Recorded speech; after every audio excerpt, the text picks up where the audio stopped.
Welcome back to our YouTube channel, ladies and gentlemen. Pauline Njoroge is now asking government a very serious question here. Pauline Njoroge is saying, as the government marked the higher ground where people should move to, and as it set camps on that higher ground. If last night families moved en masse from Kibra, which direction should they have headed to? Which direction should they have headed to? That is a question from Pauline Njoroge. The reason why Pauline Njoroge is asking this question, ladies and gentlemen, right now our country is experiencing heavy rainfall. Several political leaders have talked about this. The truth of the matter is that Nelson Korir, together with some government official, lied to Kenyans, and they opposes the weathermen who alert Kenyans earlier that we are going to experience heavy rainfall. They lied even to the president, and president stood in public and said hakutakuwa na mvua. So the government was not prepared enough to on this heavy rainfall we are now experiencing, thwarting millions of Kenyans. Some are being now thrown away by the government. The houses are being demolished. Those who are living or residing beside the riverbank. So Pauline Njoroge is asking the government, yes, you are doing a good job by rescuing Kenyans' life. Wakenya wajakata. Lakini mmewatengenezea higher places to visit. So there is a clip here, a courtesy of Citizen TV video. In South B, that place is South B. For those who have worked in Kenya, I guess it is South B. There are some women there crying and exposing the government, saying that serikali hawajawapea notice ya kuhama. These women are crying and even cursing President Ruto, saying that kuna Mungu binguni, weye afanye tu hivyo na watu wake. Let's take a look and listen to this video. Then after that, we are still going to carry on with our analysis.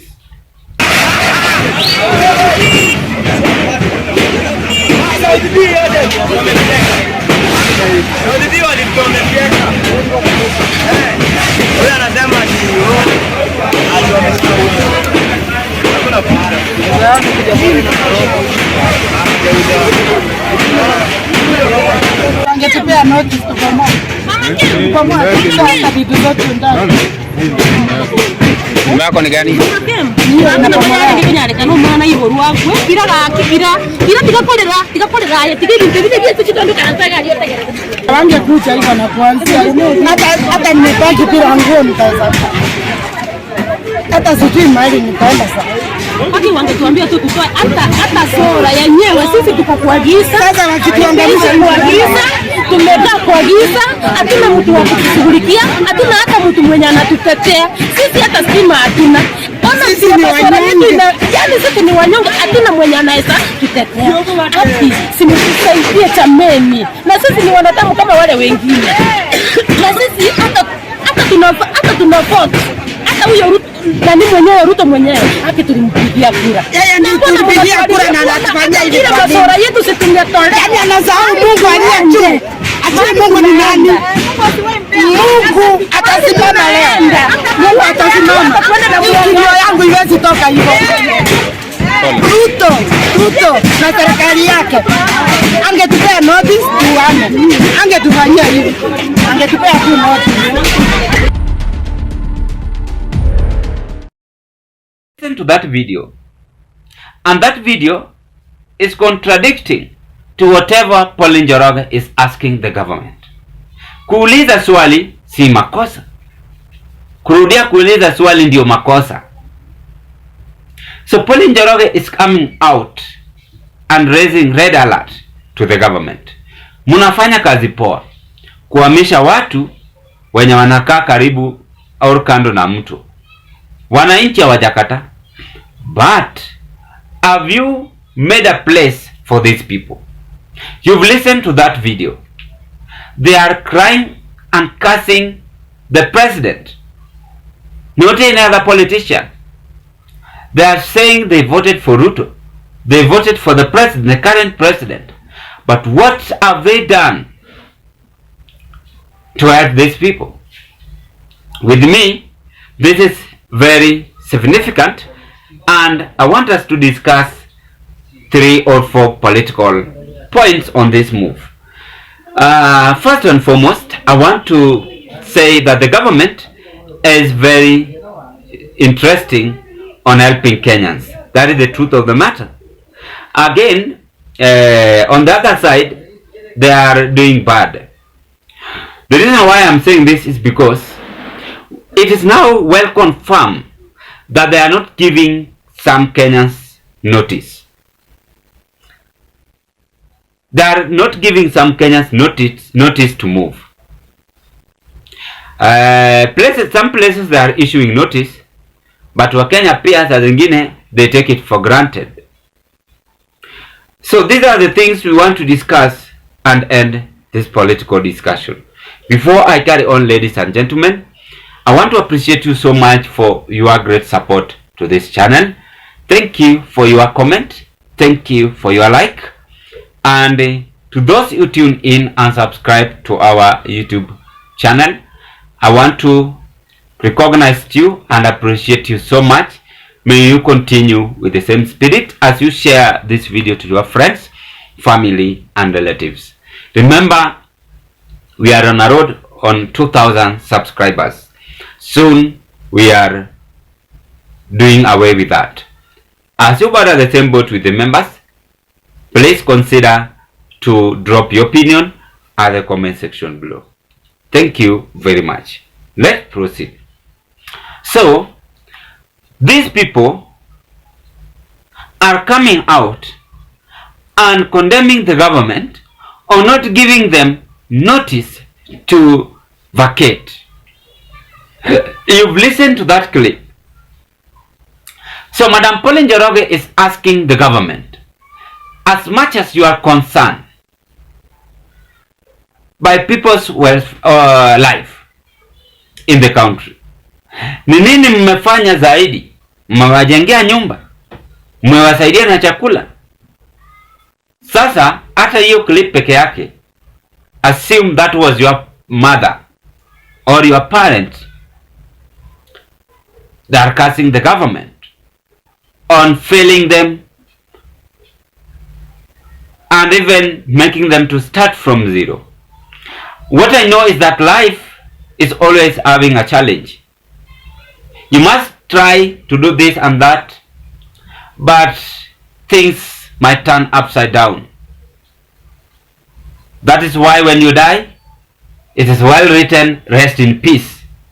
For those who came out with that term, they were not foolish, but they were wise enough. But as much as on your coffin or on your death written rest in peace, we must ask ourselves, what should it be done to be considered as a legacy to be flashed back behind or for future use? Now, the government is now having hectic distress on this heavy rainfall across the country. I was just watching a clip on even Pastor Ezekiel about this heavy rainfall speaking, and I said, hii mvua si Kenya peke yake, as people are saying. I said it even earlier that this heavy rainfall is being experienced everywhere. Some places are the worst for those who have watched the news. But Kenya became the worst on Mai Mahiu tragedy, where many people lost their life. But now, let's pick some points on that video I've just displayed and from Pauline Njoroge. Let me begin by the video. These people are now cursing the government. Why are they cursing the government? Because the government have refused to give them notice to vacate. Wao wanamka asubuhi wanapata bulldozers iko kwa nyumba, inabomoa nyumba. So that is why they are angry. Wananchi have turned wild, bitter, to condemn on whatever the government is doing for them. Then when it's come to Pauline Njoroge is now questioning the government. Yes, munasaidia wananchi, but have you earmarked the higher ground for these people to survive for some period hadi mvua iishe? Just Uhuru a few days ago donated 2 million direct to Kenya Red Cross. Let's hope that this money is not squandered by the cartels, but it is well distributed across the country. 2 million is enough. Ni pesa mingi sana kununua unga usaidie wananchi, sukari kwa wale ambao wamekuwa affected. Si kila mtu kwa wadosi unapeleka unga. But Kenya ni Wakenya tu. But let's hope this money is well spent. And lastly, what should be done for us to avoid these curses, which is now being done by residents in the country? Number one, the government must now come out clearly and reconcile with the people. Hata kama wanawapea notice, waambie kesho muame, ama next month muame, ama next week muame sehemu fulani, mwende pale shuleni, tutakuwa tunawapea pesa ya kuishi, kununua chakula. After that, mvua ikiisha, then you will be pensionable on how to build your houses, ama kama unataka kurent, maybe nyumba zenye zimebomolewa maybe ni za wenyewe. Na nyinyi wa Kenya pia musikue na kichwa ngumu na kiburi. Serikali ikisema muame, nyinyi pia muame. Munapata some people are dwarf in thinking. Government have given a notice of 1 month. Bado anakaa hapo. Nyumba ikishabomolewa, muna raise hizi complaint kwa social media. We sometimes even get tired of helping you, because the truth of the matter is that government is giving a notice. That is, I'm very much aware of that. Government is giving a notice for you to migrate. Nyinyi wananchi pia musipe serikali tough time. Work on hand with the government, be flexible, and you will find it easier. We have flood. The county is experiencing the flood. Mvua iko hata ushago. Mvua iko. It is all over the country. So precaution must also be taken. That is whatever is taking place, ladies and gentlemen. Allow me to end this analysis at this point. Thank you for watching me. Thank you for listening to me. And bye-bye as you hope to meet on another political discussion.